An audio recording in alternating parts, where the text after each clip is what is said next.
Friends, இன்றைக்கி நம்ம ரொம்பவும் டேஸ்டியான பொட்டேட்டோ ஃப்ரை எப்படி செய்யலான்னு பார்க்கலாம் வாங்க. உருளைக்கிழங்கு சேர்த்துக்கலாம்,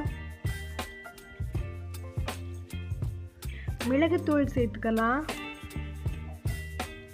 மஞ்சள் தூள் சேர்த்துக்கலாம், தேவையான அளவு அரிசி மாவு சேர்த்துக்கலாம், உப்பு சேர்த்துக்கலாம், தேங்காய் எண்ணெய் சேர்த்துக்கலாம்.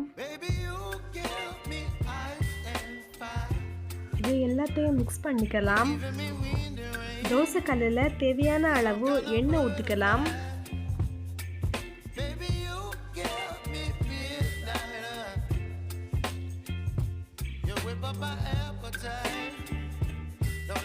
எண்ணெய் சூடானதுக்கு அப்புறம் ஒவ்வொரு உருளைக்கிழங்கா போட்டுக்கலாம்.